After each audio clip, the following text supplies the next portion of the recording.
¿Dónde está la orden para el embalaje?, insistí.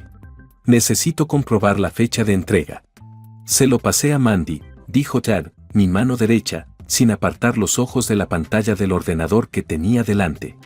¿Puedes buscármelo, por favor?, pregunté, echando un vistazo a la deliciosa Mandy, 1,60 m de feminidad exquisitamente empaquetada, con su largo pelo oscuro cayendo en cascada sobre su cara mientras rebuscaba en su bandeja de entrada, tratando de encontrar el papel necesario. Estaba increíble, como de costumbre, con su minifalda azul oscuro ajustada y sus zapatos de tacón a juego, que sobresalían 1,5 kilómetros de sus largas y voluptuosas piernas. Mi sonrisa se desvaneció cuando sonó el teléfono. Probablemente se trataba de un problema, pero también podía ser un pedido. Dije, buenos días, por el auricular. Soy Michael, ¿en qué puedo ayudarle? Oh Michael, ¿ahora sí? Para mi asombro, la furiosa voz al otro lado de Dios sabe cuántos kilómetros de cable de cobre, reaccionó. No seas tan pomposo, Mike, y no creas que no sé lo que has estado haciendo. ¿Qué he estado haciendo?, murmuré, completamente sorprendido por la furia de la mujer. Sí, mi querido y dulce marido, o quizás mi futuro ex marido, gritó. Soy consciente de que anoche pasaste la noche con ese. No des por sentado que tu cuento de tener que pasar la noche en Manchester me engañó. Empecé de nuevo hacia ella, diciendo, ahora mira aquí. No estoy segura. En otras palabras, no. Bueno. Me quedé sin cosas que decir. A ti también te habría pasado, la verdad, como creo que estarás de acuerdo. ¿Qué estás diciendo? ¿Cómo se supone que debía responder? Probablemente habría manejado mejor la situación si no hubiera estado tan aturdido, pero tal como estaban las cosas, me quedé sentado con el teléfono en la mano, incapaz de decir nada. ¿No tienes nada que decir, Mac? Recogió la batuta una vez más. ¿Te has quedado sin palabras? ¿Ni una defensa preparada? ¿Ni siquiera intentas refutarlo? Gruñí lo mejor que pude. Esa debería haber sido la respuesta. Debía de haber algún tipo de explicación, pero lo único que oí fue un gruñido. Bueno, si crees que me quedé en casa cruzada de brazos mientras tú te acostabas con esa chica, te equivocas al pensar eso, me sobresaltó. ¿Te acuerdas del bombero del club con el que bailé anoche? No puedo decir que me acuerde, respondí con franqueza. Ese tipo grande, musculoso y rubio, trató de evocar en mi mente. ¿El qué te molestó porque me puso la mano en la espalda cuando bailábamos? ¿Qué pasa con él?, pregunté, animándola aunque no tenía ni idea de quién hablaba y probablemente solo sentía una tonta curiosidad por saber qué había hecho con él. Me gritó al móvil, bueno, al final de la noche probablemente estabas demasiado borracha para recordar mucho. Supongo que estaba demasiado cabreada para saber que él y yo desaparecimos en el aparcamiento durante 20 minutos y demasiado cabreada para darme cuenta de que mi sujetador había desaparecido cuando volví. Dije, ahora mira aquí, sintiendo que ya había tenido suficiente y sabiendo muy bien que las otras dos personas en la oficina estaban sentadas escuchando con expresiones de asombro en sus rostros. Fue entonces cuando me di cuenta de que había dejado accidentalmente la mano libre encendida, lo que significaba que ambos podían oír todo lo que se decía. Sin embargo, cuando quise apagar los altavoces, ya era demasiado tarde y ella había recuperado el ritmo. Le pedí salir anoche, cuando se suponía que estabas en Manchester. Dios mío. No pude encontrar las palabras al darme cuenta de a dónde iba esto. Ella sollozó por el teléfono, tuvimos sexo con el Mac, tuvimos sexo con él 3 veces en una noche. ¿O no? Sí, estaba hablando de mí otra vez. Y luego se burló de mí, era más grande que tú, Mac. ¿Te lo imaginabas? Ella se rió y dijo, en tus sueños, mi marido. En tus sueños. Ahora escucha, creo que deberías saber. Intenté hablar de nuevo, pero la mujer era imparable porque estaba en racha. ¿Deberías saberlo, Mac? Dejó escapar un chillido. Te he estado siguiendo, estúpido idiota. Tengo fotografías. ¿Fotografías? Sí, fotografías, continuó decidida. Tengo una transcripción de vuestras declaraciones. Sé que vosotros dos decidisteis poner fin a la relación después de anoche y que le dijiste que estabas demasiado enamorado de mí para continuar. Pero idiota, es demasiado tarde. Tuve sexo con otro hombre en nuestra cama marital. Dios mío. Bueno, fui verboso. ¿Por qué lo hiciste, Mac? Ella continuó, su voz apenas audible mientras empezaba a llorar. ¿Por qué, cuando ambos nos amamos tanto, lo hiciste? ¿Por qué te vengaste como lo hiciste?, inquirí cortésmente, queriendo que considerara las acciones que había tomado por su cuenta. No lo sé, cariño, sollozó al teléfono. No estaba segura de mis actos. Te quiero más que a la vida misma, Mac, y sé que tú también me quieres. Dios, ¿cómo demonios hemos acabado aquí? Mike, ¿qué vamos a hacer? ¿Cómo diablos vamos a proceder? ¡Qué gran pregunta! Fue entonces cuando tomé la decisión de arriesgarme y abandonar la cautela. Una apuesta que, con cualquier esperanza, podría no haber sido mía, pero que podría funcionar. Cariño, le susurré suavemente, aunque no me parecía correcto dada la situación. Quizás ambos nos esforzamos por olvidar lo que ya sabemos. ¿Y si fingimos que nada de esto ha ocurrido? Ella me respondió murmurando, ¿crees que podríamos?, mientras obviamente lloraba porque las lágrimas le corrían por la cara. ¿Crees que podríamos superar esto? Solo podemos intentarlo, cariño, respondí, sintiéndome abrumado por el sentimiento. Si los dos lo intentamos, y nunca jamás nos mencionamos como los dos hemos metido la pata. Lo intentaré, Mac, respondió ella con un resoplido. Lo intentaré con todas mis fuerzas. De acuerdo, respondí. Y esta conversación nunca sucedió, ¿de acuerdo? Nunca ocurrió, volvió a decir, su voz en general parecía más positiva que antes. Nunca lo mencionaré. Así me gusta, le dije.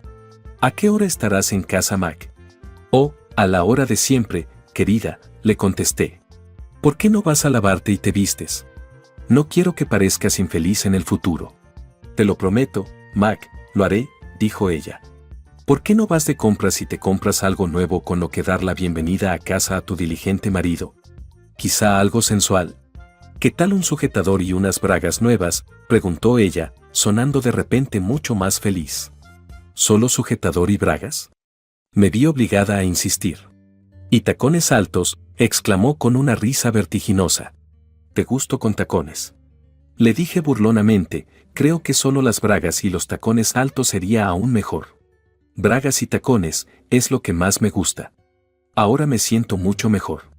Empecé a cerrar la conversación diciendo, no lo olvides, cariño. Esta conversación nunca ocurrió. Así que el hecho de que te reciba en la puerta solo con mis tacones altos y mis bragas será una sorpresa para ti entonces, si nunca tuvimos esta conversación. Una sorpresa total, querida, verifiqué. Una maravillosa, maravillosa sorpresa. Murmuró, te quiero, en mi teléfono. Eres el hombre más maravilloso de verdad. Allí sentada, con la mano aún en el teléfono que acababa de sustituir, intenté controlar la respiración. En algún momento, levanté la mirada para ver a Tad y Mandy, que permanecían sentados con expresiones de asombro en sus rostros. Intenté sonreír, pero me costó. Abrí la boca para decir algo, pero no salió nada. Finalmente Tad rompió el silencio. ¿Quién era ese maco? No estoy segura, respondí, con la mente todavía agitada. Supongo que debió de ser un número equivocado. Siempre supe que mi marido era un tipo bastante listo, añadió Mandy. Sin embargo, Mako, querido, ¿cómo demonios has averiguado esa respuesta? ¿Cómo te las arreglaste para salirte con la tuya? No lo sé, Mandy, le devolví la sonrisa a mi despampanante cónyuge. Pero espero que les vaya bien. Yo también, coincidió Mandy. Y Tad añadió, Sean quienes sean. Mandy me dijo a media tarde que ya había terminado por hoy, que aún tenía que hacer algunas compras y que me vería en casa. ¿Pantalones nuevos?, pregunté, sonriendo con picardía. No, respondió con una risita. Un par nuevo de tacones rojos, sexys, de 10 centímetros. ¿Y sujetador nuevo? No lo necesitaré, respondió secamente. ¿Y bragas nuevas? Sonreí con impaciencia. No, a menos que insistas. De acuerdo, yo también, gemí, ajustándome. Sorpréndeme. Mi impresionante esposa, Mandy, me susurró, oh, lo haré, amante. Te sorprenderé bien, y no lo olvides. ¿Olvidar qué?, pregunté. Esta conversación nunca ocurrió. ¿He engañado a alguno de ustedes una vez más? En cualquier caso, me lo he pasado muy bien creando este breve relato, y espero sinceramente que usted también. Espero con impaciencia sus comentarios.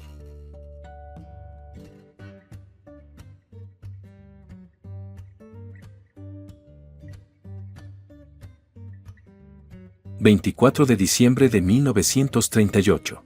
Agarrando con cautela la botella de cristal, ella se subió los pantalones de lana negra y se deslizó por la colina boscosa hacia la casita de 2 habitaciones que había en la hondonada. Su hermano mayor era el dueño de los vaqueros y la camisa de lana oscura. Su tío era el dueño del gorro de lana que le cubría el pelo rojo fuego. Para navegar por el bosque en aquella fría noche de diciembre, tenía que llevar ropa negra y pesada. Le había prometido a la viuda Amos que cogería a su hijo y huiría del condado si incendiaban su casa. Un enemigo menos con el que lidiar en Amos. El conflicto Sims-Amos ha durado tanto tiempo que nadie recuerda cómo empezó, aunque existía la leyenda de que lo desencadenó una novia traicionada. Otra posibilidad podría ser un cerdo robado, ya que el tío Enos mencionó que ambos eran casi idénticos. Tal vez no hubiera ninguna diferencia. El aire fino y brumoso de los montes Apalaches parecía alimentar las enemistades. Ella se había alegrado mucho de ser elegida para llevar a cabo la tarea. Los hombres de la tribu asegurarían su presencia en el Green Room, el único salón del país, propiedad y regentado por el anciano Ned Green y su esposa Mabel. A nadie se le ocurriría que una chica prendiera fuego al local. El tío Enos afirmó que la viuda Amos y su hijo pasaban las vacaciones de Navidad visitando a parientes en 2 condados distintos. Ella dio un paso tranquilo hacia él. Había sido elegida por el tío Enos porque destacaba en todo. Era la mejor nadadora, la mejor escaladora y la mejor corredora. También era muy fuerte. Ella, según su abuela, tenía mala leche y moriría en brazos del diablo. Nada que iluminar. Lo miró detenidamente, acercándose cada vez más. Lástima, pensó para sí, que Jack, el hijo estudioso, perteneciera al odiado clan Amos. Siempre había sido agradable, al menos con ella, y nunca había planteado ninguna pregunta. Incluso era bastante simpático, de una manera discreta. Incluso jugó con él cuando empezó a ir al colegio, en tercero fingieron ser novios. Cuando su padre se enteró, la reprendió y desde entonces evitaba a Jack. En los últimos 1 o 2 años, había notado que él se había vuelto más alto y más delgado. Todavía nada. Oyó cantar a lo lejos. Nochebuena, por supuesto, significa villancicos. Con manos temblorosas, dejó la botella en el suelo, quitó el tapón y envolvió el cuello con el paño grasiento de su cinturón, metiendo un extremo dentro. Sacó una pizarra plana y seca de un bolsillo de los vaqueros y un lucifer del otro. Se acercó un poco más después de coger la botella. Su tío le había explicado todo con detalle. Para que el fuego se extendiera rápida y completamente por toda la casa, tenía que golpear el porche delantero, bajo el tejado envoladizo. En el primer impacto, el lucifer fue capturado. Ella tuvo la impresión de presenciar cómo otra persona encendía el trapo y lanzaba la botella, que estalló precisamente en la puerta principal. Ella debería haber huido de inmediato, pero en lugar de eso permaneció inmóvil durante un tiempo considerable mientras el fuego se propagaba, lanzando llamas de color naranja brillante que salían disparadas hacia el tejado y luego hacia el cielo. Era una noche fresca, después de todo, y no parecía poder irse. El calor del fuego en su cara la hizo cerrar brevemente los ojos en éxtasis. Las llamas se disparaban hacia arriba y hacia arriba. Oyó caer algo en algún lugar entre el crepitar. ¿Quizá un rayo? Aún así, el encantamiento se rompió y se dio la vuelta para marcharse. Se oye un fuerte crujido, luego otro y un tercero. Ella volvió a mirar a su alrededor, justo cuando la puerta de la cabaña estalló y una figura ennegrecida que aferraba un libro salió tambaleándose de una puerta en llamas, tosiendo. Ella soltó un grito ahogado. El tío Enos había jurado que se habían ido, y se suponía que no había nadie en casa. Ella levantó la vista al oír su grito ahogado y vio que el rostro de Jack estaba contorsionado por el dolor y pálido a la luz, incluso silueteado contra el fuego. Se sacó el humo de los pulmones, con los ojos brillantes clavados en ella, y ella le devolvió la mirada durante un largo rato antes de darse la vuelta y correr ladera arriba como si el mismísimo diablo la persiguiera. Oh, cómo me gustaría poder hacerlo. Mirando hacia atrás desde lo alto de la cresta, temió que él fuera a darle caza, pero en lugar de eso vio su oscura figura cayendo hacia la carretera principal, que estaba a 1,5 kilómetros de distancia.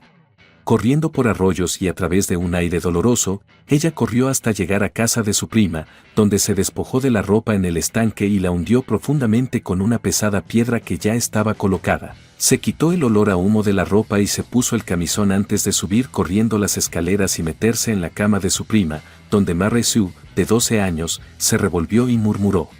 Ella estaba tan inquieta que pensó que podría matar a Jack y tenía miedo de informar al tío Enos de que Jack la había visto, ya que le había advertido que no se dejara ver y que podría llegar a ser muy cruel si le desobedecía. Asterisco, asterisco, asterisco. Al día siguiente oyó lo suficiente como para saber que Jack estaba mal, neumonía, causada por el humo, dijeron, y que él y su madre iban a vivir, al menos por el momento, unos cuantos pueblos más allá de donde estaba el hospital. El sheriff había salido, pero solo le interesaba saber dónde estaban Enos y los demás hombres. El tío Enos no se había asombrado al enterarse de que Jack estaba de vuelta en casa, solo un poco descontento de que evidentemente hubiera sobrevivido. Ella tomó nota mental de no volver a confiar totalmente en Enos. El sheriff miró a su alrededor, pero en realidad no había nada que encontrar. Y la vida continuó. Ella casi había conseguido suprimir sus recuerdos, ya que el año pasaba, el excitado estallido de historias iba y venía, y al siguiente, la disputa estaba casi en silencio, salvo por unas cuantas palizas en callejones traseros porque nadie quería llamar la atención del sheriff después de un casi homicidio. Miró a la cara al chico alto y musculoso que estaba de pie cerca de la puerta de su clase, claramente evitado por los demás alumnos, una cabeza más alta que cualquiera de los otros chicos del pasillo, músculos como cables anudados destacando en sus brazos. Lo reconoció. Con una sonrisa depredadora, retorcida y lacónica, la miró fijamente a los ojos, con una pizca de malvada diversión brillando tras ellos. Vaya, Lightning, hacía muchos años que no te veía. Se irguió sobre ella y la forma en que pronunció la palabra, Firebug, con su voz clara y profunda la heló hasta los huesos, incluso con el calor de agosto. Se oyó un alboroto detrás de ella y sus hermanos, Mary y John, se interpusieron entre Jack y ella. Dios mío, era gigantesco, más grande que la mayoría de los hombres adultos. Permaneció inmóvil hasta que su hermano mayor, Matt, lo empujó. Entonces, sin ningún esfuerzo, tiró a Mar al suelo y esposó a John al otro lado del pasillo. Volviendo su indolente mirada a ella, dijo, bueno, Firebug, me encantaría quedarme y hablar. Después de todo, tú y yo tenemos asuntos pendientes. Pero tengo que irme a clase. Hasta luego. Era Jack. O tal vez había sido Jack, fuera lo que fuera ahora, parecía relajado y confiado como un tigre en una habitación llena de ovejas. Ya no era un chico tímido y aficionado a los libros, parecía mitad monstruo y mitad hombre. Ella apenas llegó a su mesa después de ayudar a Mary John a levantarse, antes de desplomarse en ella, temblando como una hoja. El resto del día fue horrible, no podía concentrarse y salió del colegio una hora antes para esconderse en su habitación. Después de eso, nada mejoró, él siempre estaba allí, apareciendo donde quiera que ella se aventurara, también era constantemente, burlonamente, educado, en cuestión de días. Su sonrisa cruelmente humorística rondaba sus sueños. Antes de irse, siempre se refería a ellos como si tuvieran asuntos pendientes y nunca la llamaba de otra forma que no fuera Firebug. Ella se enteró de que él y unos amigos habían construido una pequeña cabaña donde estaba su antigua casa directamente sobre los cimientos quemados y que nadie parecía saber por qué había vuelto solo. Ella tenía la terrible sensación de que sabía exactamente cuál era su asunto pendiente. Sus hermanos y primos no tardaron en intentar evitarle porque era demasiado grande, demasiado fuerte y parecía disfrutar con el dolor. Cuando 3 de sus tíos intentaron tener unas palabras con él, en un callejón oscuro para ponerle fin, simplemente sacó un trozo de tubo y los mandó a los 3 al hospital, y les advirtió que la próxima vez que intentaran saltarle encima, los pondría bajo tierra. Nunca la tocó. En cambio, parecía disfrutar golpeando a todos los Sims con los que se cruzaba. Le había dado el nombre del tío Clive y en el hospital había balbuceado incoherencias sobre luchar contra el mismísimo diablo. Ahora, Jack Emmons era el diablo. Ella salió y vomitó por todo el callejón después de oír aquello, con los oídos zumbándole por las palabras de la abuela.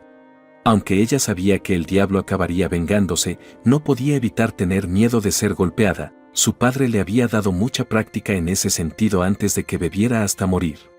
Sin embargo, la mirada del diablo prometía mucho más que una simple paliza física, y aunque ella intentaba no pensar demasiado en ello, a veces por la noche sus pensamientos vagaban por el oscuro lugar equivocado, y su madre no parecía entenderlo.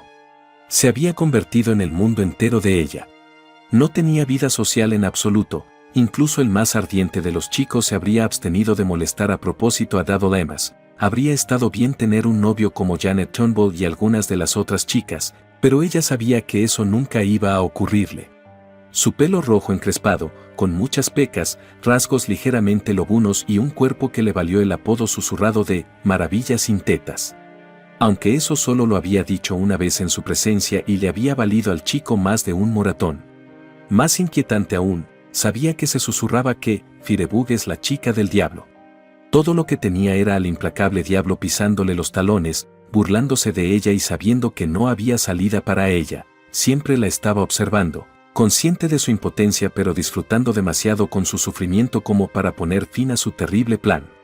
Ella soportó 1 año y medio de esta miseria antes de que los japoneses vinieran a rescatarla. Después de la última salida, 4 días después del ataque japonés a Pearl Harbor, ella se encontró en el sótano de la escuela consiguiendo mapas para su profesor. El desordenado sótano estaba iluminado por una sola bombilla, y ella estaba rebuscando en las estanterías, buscando los mapas del Pacífico, cuando oyó que algo se movía detrás de ella. Se sintió mal del estómago y sus venas parecieron llenarse de agua helada. Se dio la vuelta, sosteniéndose a duras penas, y vio a Devil sentado en silencio sobre la mesa en el centro del sótano. La pesada puerta al final de la escalera estaba obviamente cerrada, lo que le impedía evitar pasar tiempo a solas con él. Su intensa mirada parecía atraer sus ojos hacia un vínculo que ella no podía romper. Bueno, Firebug, solo tú y yo. Se había hecho aún más alto y musculoso, estaba segura de que era el hombre más alto y fuerte que había visto nunca. Una parte de su mente se preguntaba si su madre la creería ahora, o al menos después de que encontraran su cuerpo, si es que encontraban su cuerpo. Tenía la boca demasiado seca para hablar, y mucho menos para gritar. No es que nadie fuera a oír nada de lo que ocurriera aquí abajo. Sintió que temblaba, pero ni siquiera pudo romper la mirada. Estaba segura de que él percibía su miedo. Podemos alistarnos ya que algunos de nosotros estamos siendo liberados. Quería tomarme mi tiempo para despedirme dignamente. Ella permaneció inmóvil mientras él daba un paso hacia ella, luego otro, hasta que estuvo a solo unos metros y su mirada negra se clavó en sus ojos. Me juro a mí misma que te recordaré. Todos los días. Ella se preparó cuando él se inclinó sobre su cuerpo inmovilizado y con una enorme palma le apartó delicadamente un mechón de pelo de la cara. Adiós, ella. Después de eso, simplemente se marchó y subió las escaleras, dejando la puerta de arriba entreabierta. Demasiado sorprendida para llorar, ella cayó al suelo. Al día siguiente, él ya no estaba. Asterisco, asterisco, asterisco. La segunda mitad del curso escolar fue como otro mundo, la mayoría de los chicos mayores, incluido Devil, se habían alistado, y el resto parecía decidido a hacerlo. Las tareas escolares se interrumpían con interminables relatos de batallas libradas en la lejana África o en diminutas islas del Pacífico. A los profesores ni siquiera parecían importarles tanto los exámenes, y en medio de todo ello, le resultaba inquietante que Diablo Amos pareciera seguir persiguiéndola, pero de una forma diferente. Su miedo a Diablo había definido tanto sus pensamientos que se encontraba pensando en él constantemente, preguntándose dónde estaría y qué estaría haciendo, y por qué no la había matado o herido. Sinceramente, esperaba ser violada. Y luego asesinada. Se había sentido tan aliviada al pensar que debería sentirse un poco insultada. Aquel terrible apodo se le había pegado, incluso el tío Enos, que tenía más razones que nadie para que no le gustara, lo usaba constantemente. Ella incluso pensaba a veces en sí misma como Firebug. Entonces, ¿por qué la había llamado por su nombre de pila en lugar de Firebug? Después de dejar la escuela, la vida se alargó. Las citas eran extrañas, por alguna razón, los hombres se quedaban cortos. No es que tuviera mucha suerte con las citas de verdad, su rostro lupino y su figura aniñada no atraían precisamente a los mejores hombres.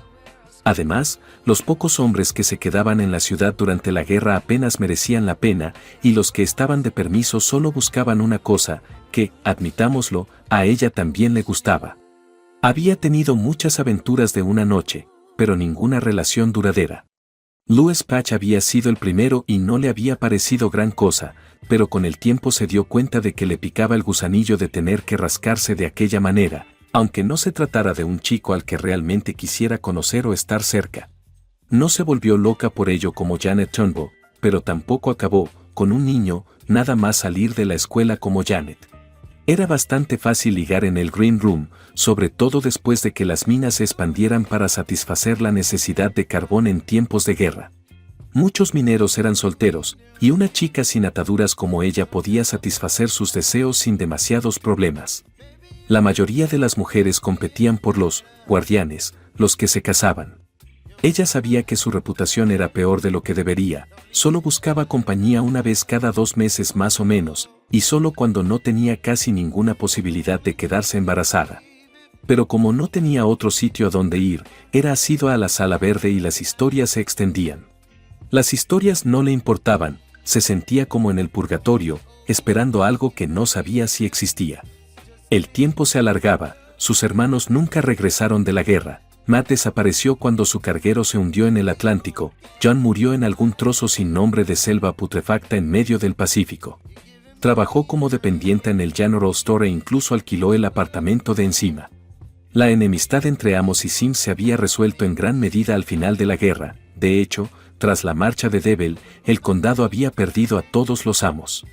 Sin embargo, ella se había visto arrastrada a los sindicatos y a la desesperada lucha entre los mineros y los propietarios con sus rompehuelgas, gracias a su tío Enos. Empezó con pequeñas cosas como hacer de vigía o pasar chismes de la Sala Verde, pero con Enos siempre había un poco más. A su debido tiempo, se produjeron incendios inexplicables en las instalaciones de la mina y en las oficinas de registros. La tienda de la empresa, que vendía artículos tremendamente caros, ardió 2 veces, pero los propietarios se dieron cuenta de lo que pasaba y la mantuvieron cerrada. Esto supuso una gran victoria para el sindicato, ya que obligó a los propietarios de las minas a pagar en efectivo en lugar de con el guión de la compañía, generalmente sin valor. Las viviendas de los esquiroles también ardieron. Sin embargo, los incendios solo se producían cuando no había nadie dentro de los edificios, algo que Firebug se aseguró de que nunca ocurriera. El sheriff la interrogaba en cada incendio, pero su empleo y su pequeño apartamento en el almacén general le proporcionaban una coartada fácil. Su vida volvió a dar un vuelco 3 años después de la guerra. Había llegado mucho más tarde de lo habitual, pero la Sala Verde ya estaba repleta de mineros mugrientos y ella buscaba un lugar donde posarse por la noche que no estuviera sobre sus rodillas. Hacía ya unos meses que no sentía la necesidad de rascarse el picor porque, por alguna razón, se sentía inquieta e intranquila. Ella vio una silla libre en una mesa contra la pared del fondo y se acercó a ella. La mayoría de los mineros la dejaron coger la silla, aunque solo fuera para cogerla, pero mientras se abría paso entre la multitud que parecía retroceder extrañamente ante la mesa, sintió que le temblaban las rodillas. Firebug. No pensé que volvería a verte. Desde su asiento al otro lado de la pequeña mesa, Devil Amos eclipsaba el mundo, su poderosa forma hacía que incluso el más grande y poderoso de los esforzados mineros pareciera débil y pequeño. Un vaso de whisky se empequeñecía en una poderosa mano, parecía más duro, con algunas cicatrices más. De algún modo, se había vuelto aún más imponente. Firebug, que ya no era una colegiala, contrajo los hombros y le devolvió la mirada, temblando por dentro como una hoja, pero intentando desesperadamente no demostrarlo. Todas las viejas preocupaciones volvieron a surgir. Diablo. A mí me pareces un mapache. Ella sabía que él podía oír la grieta y el temblor en su voz, pero al menos respondió por primera vez. Él esbozó una sonrisa burlona ante su atrevimiento y se terminó el whisky. He estado ocupada. Pero tenía que volver. Asuntos sin resolver, ya sabes. Un pasadizo se creó delante de él como por arte de magia, y todo el mundo se detuvo y se quedó mirando mientras él salía. Se puso de pie, lo que hizo retroceder aún más a la multitud, pasó junto a ella y se apresuró a salir por la puerta. Ella se quedó mirando tras él, atónita, hasta que una voz por detrás dijo algo. ¿Quién demonios era? Ella se giró para ver a Jenny Turnbull, la hermana pequeña de Janet, que miraba fijamente a la entrada. Es el diablo.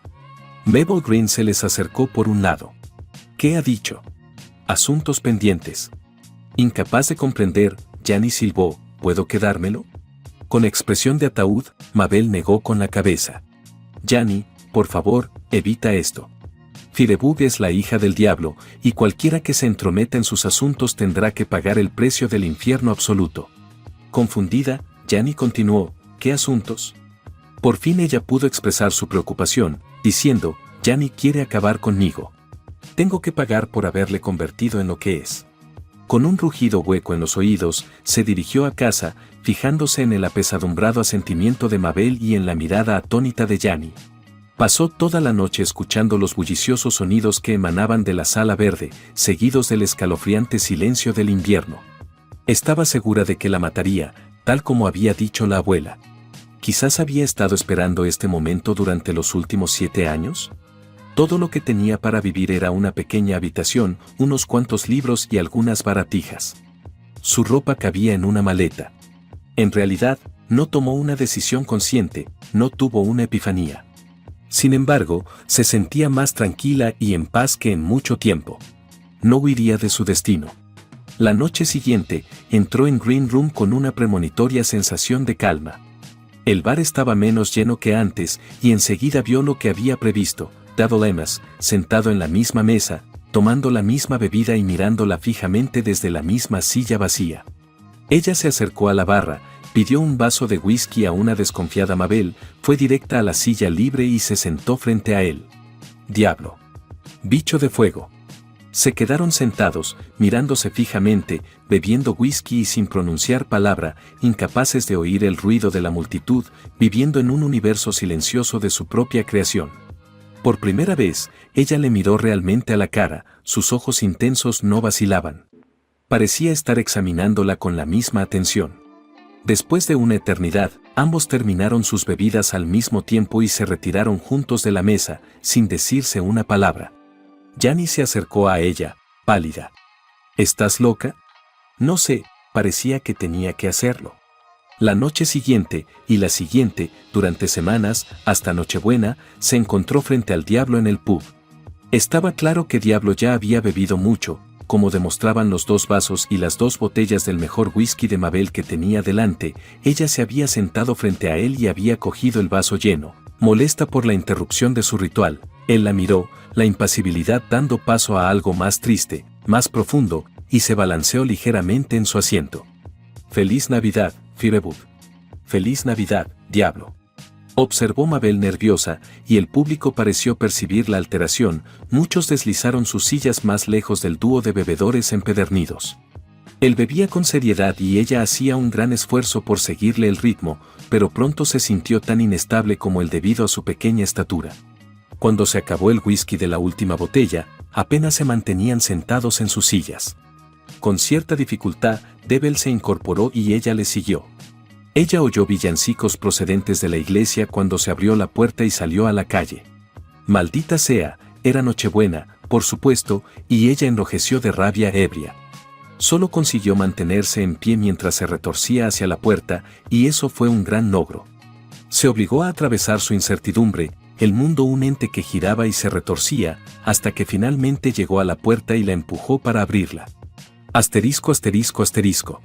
Tras un sueño borroso, ella se despertó en la habitación oscura aferrada al hombre que compartía su cama.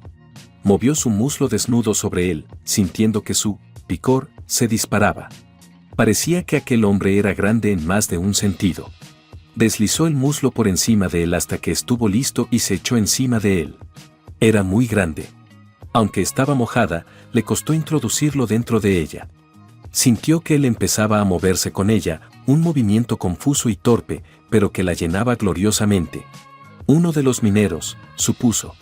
Asterisco, asterisco, asterisco.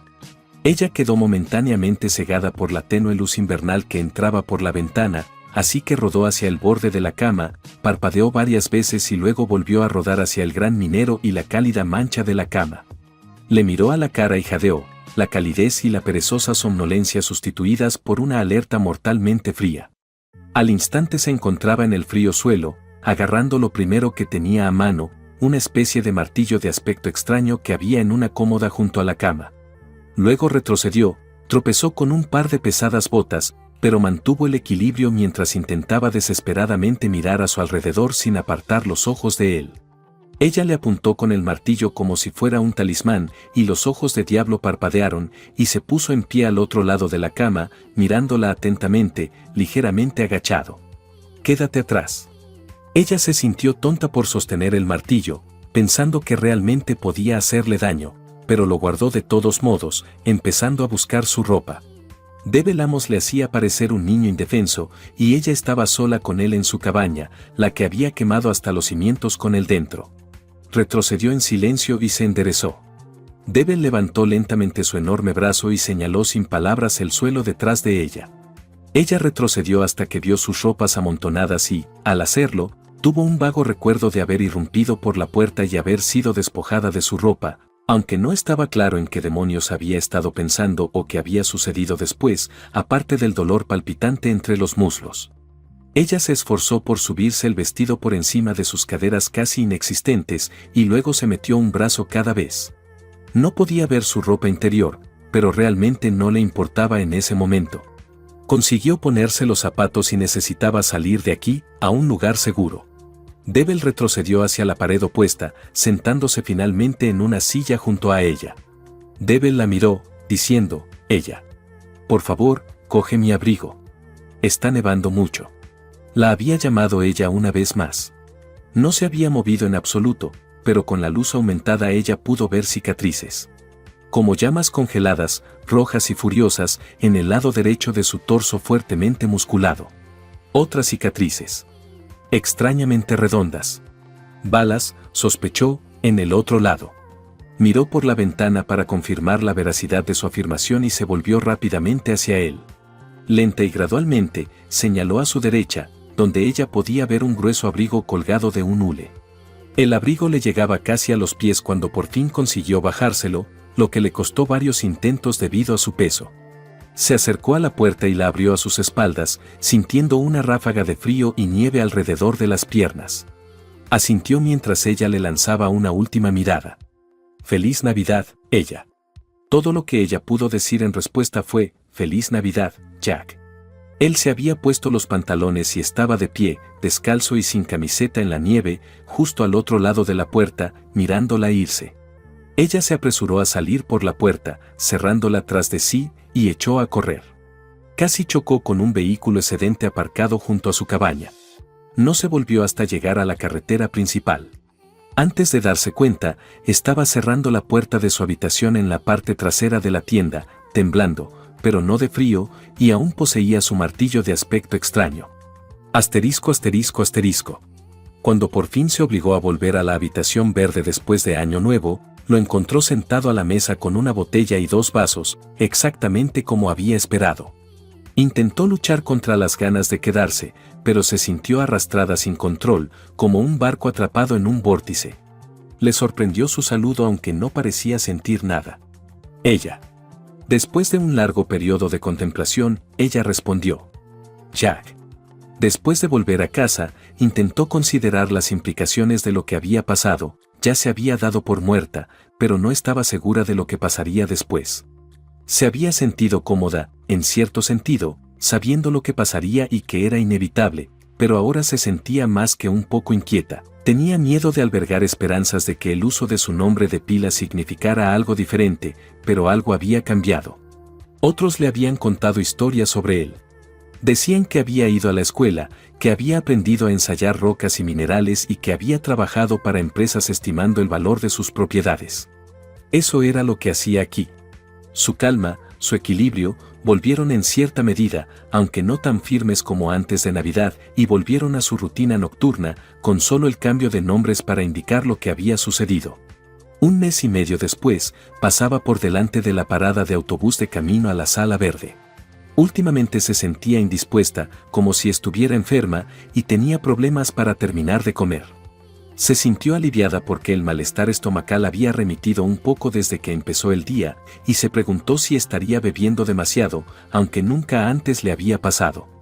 Siempre había sido muy cuidadosa, pero no en Navidad, no con Jack, pensó temerosa. Estaba confusa y distraída al pasar por la parada del autobús cuando oyó ruidos bajos y estruendosos. Ella debe ser esa persona. El Firebug debe estar allí. Posiblemente. No es justo lo que había previsto. Pivotó sobre sus talones, preparada para desatar un furioso arrebato contra quienquiera que el guardia de la mina pensara que se estaba divirtiendo. Y se detuvo. 2 indios macizos, casi del tamaño de Jack, con mandíbulas cuadradas y chaquetas del ejército desteñidas la miraron fijamente. El que estaba más cerca de ella le dedicó una pequeña sonrisa mientras se esforzaba por hablar.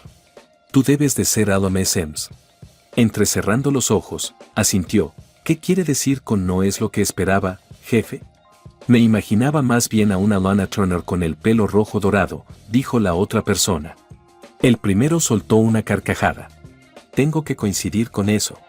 Discúlpeme, pero basándome en la descripción del Capi, supuse que usted sería. Vale, una cosa más.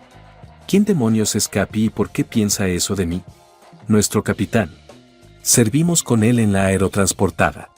El hombre más duro que jamás se haya hecho, ascendió al rango de capitán, trabajando su camino desde soldado raso. De Casarin a Dougie, está todo aquí. Duro como un clavo. Cuando una vez le preguntaron qué lo hacía tan increíblemente duro, dijo que una mujer. Afirmó que lo mataron. Lo frieron. Con alma y todo. Nos habló de ti.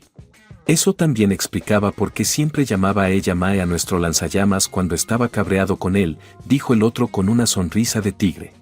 El autobús arrancó tartamudeando. Ese es nuestro viaje a Nueva York, dijo el primer indio, echando un vistazo al autobús antes de volverse hacia ella. Sabes, no es asunto mío, pero dijo que lo que le ponía tan duro era el odio, hizo una pausa. La única mujer a la que había amado le había traicionado. Nunca se recuperó de ello. El día que puso sus ojos en ella, se convirtió en la chica de sus sueños. Afirmaba no haber conocido nunca a alguien con un pelo tan exquisito. Después de eso, subieron al autobús y se fueron. Cuando ella vio partir el autobús, se dirigió a trompicones a la sala verde. Jack estaba donde solían estar. Ella tomó asiento. Ella. Jack. Ella dijo, «¿Tienes visitas hoy?», haciendo una pausa antes de continuar. Un par de tipos de la guerra de camino a Nueva York se encogió de hombros, claramente desconcertado por cualquier intento de conversación. Ella asintió lentamente. Bebieron suavemente hasta que se acabó el whisky mientras permanecían sentados en silencio. Ella siguió a Jack hasta la puerta y él se volvió hacia ella, perplejo, mientras miraba hacia atrás y veía, luego se detuvo allí mismo, en las afueras del pueblo, donde el camino se convertía en roca y comenzaba el largo camino hacia su cabaña. Con lágrimas no derramadas en los ojos, se acercó a él con entereza y fuerza. Jack. No tenía ni idea. Cuando estabas en esa maldita casa, no tenía ni idea. No tenía ni idea de lo que sentías por mí. Ahora casi estoy gritando. No tenía ni idea. Tras chocar contra él, lo abrazó con sus brazos, sintiendo su abrazo a cambio, y sus lágrimas acabaron por estallar en sollozos agónicos e insoportables. Sintió que una mano grande y fuerte le pasaba cautelosamente por el pelo mientras él la dejaba llorar, simplemente de pie y apoyándola. Por fin, cerró los ojos, exhausta pero no agotada. Ella, ya he superado esto. De estos individuos. Este lugar. Nunca dejes de luchar por nada, por los míos, por los sindicatos, por las familias. Hay una tonelada más de cosas disponibles. Dios. El mundo es vasto y abierto. Playas y océanos. Los veranos en el sur parecen eternos. Pero mientras estés aquí, no puedo irme. Ella sintió que le apretaba la chaqueta. Sintió que la invadía una oleada de inquietante aprensión, ¿y si no la creía? No ha habido más gente desde meses antes de que volvieras, dijo ella, con la voz entrecortada. Lo sé, ella. Sí, lo sé. Se te notaba. Te pregunté por qué parecías un poco enferma. Me llamo la chica del diablo. Supongo que siempre lo he sido. No me gustaría que mi bebé naciera aquí, en este lugar. Yo tampoco quiero estar aquí. Estoy harta de ser una pirómana. Todo el mundo me llama así en estos días, ya sabes. Te acepté. Tal vez sea mejor dejar a Firebug aquí entonces. Así, Firebug pereció en el abrazo del diablo en las afueras de la ciudad. ¿Y ella? Sin decir una palabra a nadie, ella y Jack cargaron su jeep militar con sus pequeñas posesiones y condujeron hacia el sur hasta que el sol les quitó el último frío de la montaña.